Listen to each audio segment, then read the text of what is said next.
Assalamualaikum warahmatullahi wabarakatuh. Bapak kira saya bukan orang rumah tahfiz? Saya orang rumah tahfiz juga, Pak. Bapak kira saya bukan penghafal Quran? Saya penghafal Quran juga. Saya punya sanad Quran juga.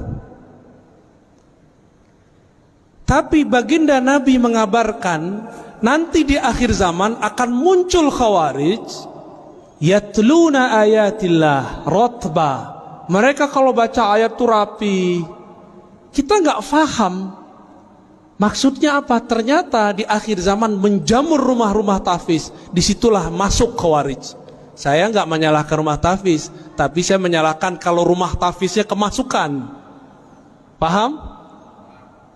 Dari 2008 saya membersamai rumah tahfiz di Pamulang, di Ciputat, di sono. Kita ngajar mereka.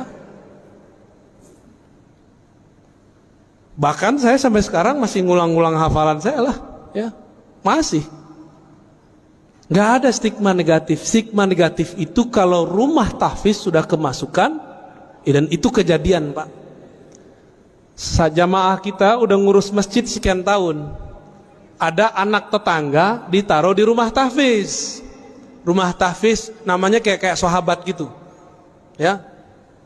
Pas Ramadan ada surat dari madrasahnya untuk berceramah berkultum. Apa isi kultumnya? Dari awal sampai akhir menyalahkan amalan di masjid itu. Anaknya baru berumur 9 tahun. Kemasukan nggak? Kemasukan, Pak. Itu di sana, di pusat itu. Saya nggak tahu nasibnya kalau di sini. Maka supaya tidak kemasukan, tolong orang-orang sekitar atau praktisi tahfiz bersanad dalam Al-Quran. Bukan hanya sanad bacaan, tapi juga sanad pemahaman. Jadi stigma negatif kita kepada orang yang menyusup kepada rumah tahfiz, bukan rumah tahfiznya. Saya mau tanya, Pak, dari dulu negeri ini sudah ada belum pesantren tahfiz? Bapak jujur, sekarang yang buka rumah tahfiz, hafiz gak? Jujur aja, Pak. Hafiz gak? Rentan gak kemasukan? Itu maksud saya, paham? Kenapa kita kalau mau mengirim anak kita tahfiz gak dikirim ke pesantren tahfiz? Di mana pesantren tahfiz di Indonesia paling maju? Anak kecil-kecil, Pak, kayak gini hafiz 30 juz banyak. RCTI kan baru muncul kemarin sore, yang digawangi oleh Syekh Ali Jaber almarhum. Kalau di Kudus, di Krapyak, Pangandaran itu udah biasa bocah-bocah kecil hafal Quran. Tapi di Kudus ada syarat ijazahnya, nggak boleh ikut musabaqah, nggak boleh ikut lomba Quran, nggak boleh. Anak-anak kecil hafiz Quran 30 juz, antum percaya nggak? Segede-gede gini. Kelas 6 SD udah ulang sekian kali. Masuk SMP udah belajar qiraat mereka sebagian.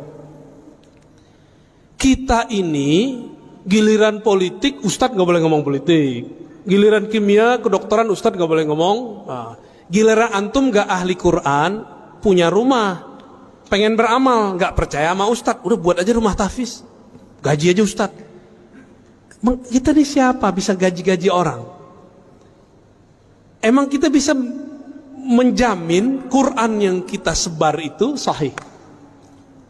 Ini mohon maaf nih orang-orang kaya ya. Antum percaya deh sama ustadz. Percaya sama ulama yang bersanad. Ini ngeliat ustadz udah curiga dulu ya.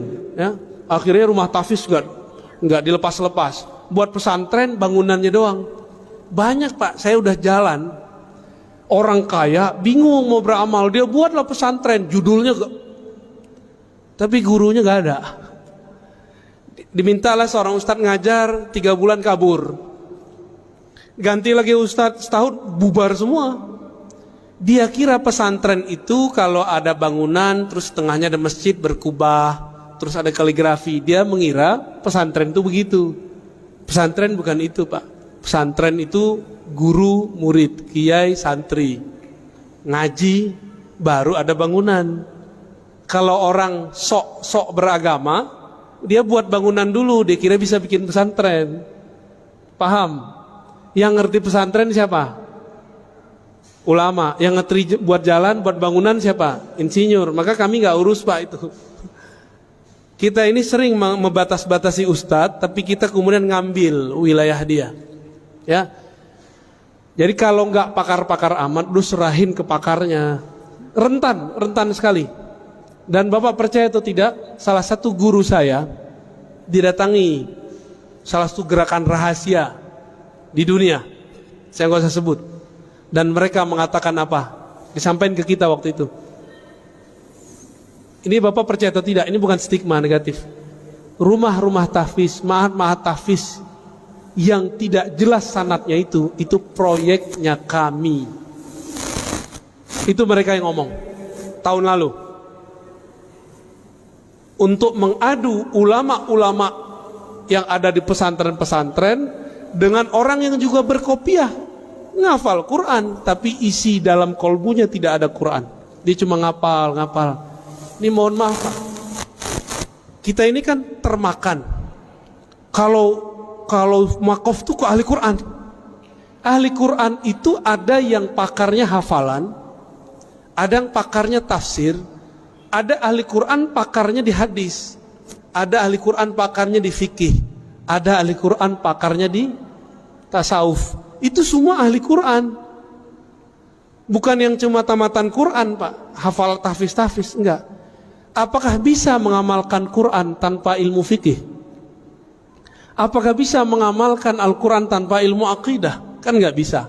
Jadi tolong diluruskan Pak ya. Saya tidak pernah punya stigma negatif kepada penghafal Quran. Saya cuma mengkhawatirkan jika rumah-rumah tahfiz dibuat oleh orang yang bukan ahli agama, nanti kesusupan oleh kelompok khawarij. Itu aja Pak. Ya.